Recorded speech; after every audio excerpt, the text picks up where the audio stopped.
Hello positive sols, কেমন আছেন আপনারা সবাই? আশা করছি সবাই খুব ভালো আছেন, সুস্থ আছেন। আজকে এসেছি একটা নতুন গল্প নিয়ে।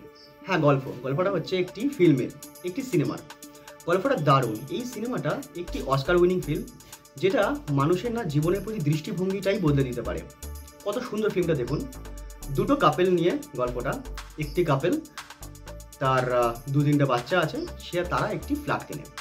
সেই ফ্ল্যাটে গিয়ে যখন ওঠে, সেখানে একটা সুন্দর জানলা আছে। জানলার অপোজিটে আরেকটি ফ্ল্যাট আছে, সেখানে আরেকজন কাপেল থাকে। মানে একজন কাপেল, একটা পুরুষ একজন মহিলা, তারা হাজব্যান্ড ওয়াইফ, বিবাহিত। তো তাদেরকে একদিন এই কাপেলটা দেখে যে তারা খুব আনন্দে রয়েছে, খুব সুখে রয়েছে, খুব গল্প আড্ডা ইয়ার্কি মেরে তাদের জীবন কাটাচ্ছে। তো এদেরকে দেখে না এই কাপেলদের তাদের পুরোনো দিনের কথা মনে পড়ে যায়, তাদের আনন্দের মুহূর্তের কথা মনে পড়ে যায়। তো তখন তারা কি করে, তাদের মধ্যে, সেই কাপেলের মধ্যে মেয়েটার এই বিষয়টা খুব এক্সাইটমেন্ট লাগে, খুব মজার লাগে। সে কি করে, দূরবীন নিয়ে দিনের ম্যাক্সিমাম টাইমটাই সেই জানলার সামনে বসে আর ওই কাপেলদের দেখতে থাকে। তো খুব ভালো দিন কাটছিল, এইভাবেই মজায় সময় কাটছিল। এবারে একদিন হঠাৎ জানা গেল যে জানলার ওপাশে যে কাপেলটাকে তারা দেখতো, সেই কাপেলটার মধ্যে ছেলেটার খুব শরীর খারাপ। আর শরীর খারাপটা এতটাই বাড়াবাড়ি হয়ে যায় যে ছেলেটা ইভেনচুয়ালি মারা যায়। এবারে কি হলো, তখন খুবই খারাপ একটা বিষয়, মানে এক্সাইটমেন্টটা পুরো থেমে গেল।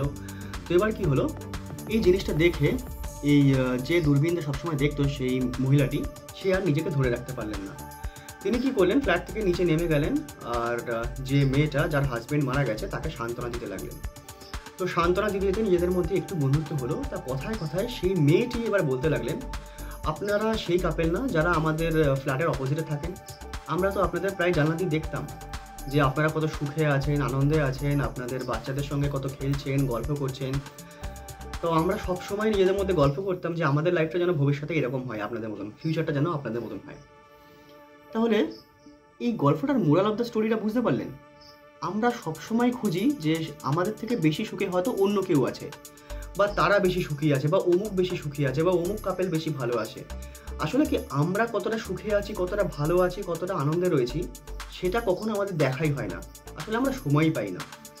তো এই ফিল্মটা মানুষের না দৃষ্টিভঙ্গি বদলে দেবে জীবনের প্রতি। আমরা কি করি, আমরা সবসময় অন্যদের প্রতি ফোকাস করি। আমাদের নিজেদের কি ভালো আছে, কি আমরা সুখে আছি, আমাদের কাছে কি কি আছে, সেই বিষয়ে আমরা গ্র্যাটিটিউড প্রকাশ না করে আমরা অন্যদের দিকে ফোকাস করি আর নিজেদের দিকে দেখি আমাদের কাছে কি নেই। যখনই আমরা এটা দেখি যে আমাদের কাছে কি নেই, আমাদের পুরো ফোকাসটা ল্যাকে চলে যায়। ল্যাক মানে অভাবে চলে যায়, ঠিক আছে? সবসময় আমাদের ফোকাস হওয়া উচিত অ্যাবান্ডান্সের উপরে, যে আমাদের কাছে কি কি আছে আমরা সেটা অন্তত দেখি। তো এবার এই গল্পটা শুনে কি মনে হচ্ছে, যে এই কথাটা সম্পূর্ণ সত্যি নয়, যে নদীর এপারে ছাড়িয়া নিঃশ্বাস, ওপারেতে সর্বসুখ আমার বিশ্বাস? কথাটা একদম সত্যি নয় কি? তো এবার থেকে আমাদের দৃষ্টিভঙ্গিটা আশা করি একটু হলেও বদলানো উচিত। অন্তত আমার তো বদলেছে এই সিনেমাটা দেখার পরে। আপনারা একবার সিনেমাটা চাইলে দেখতে পারেন। অস্কার উইনিং সিনেমা, দারুণ সিনেমা, খুব ভালো সিনেমা। আশা করছি আপনারা দেখবেন সিনেমাটা আর আপনাদের জীবনের প্রতি দৃষ্টিভঙ্গি অনেকটা বদলাবেন। আমি এই চ্যানেলে ল অফ অ্যাট্রাকশন, ম্যানিফেস্টেশন এই নিয়ে কথা বলি, আমি এই নিয়ে পড়ছি, শিখছি। আশা করছি আপনারা আমাকে ভালোবাসা দেবেন, আমার সঙ্গে থাকবেন। আর ভিডিওটা সম্পূর্ণ দেখার জন্য অশেষ ধন্যবাদ। Thank you very much. Thank you.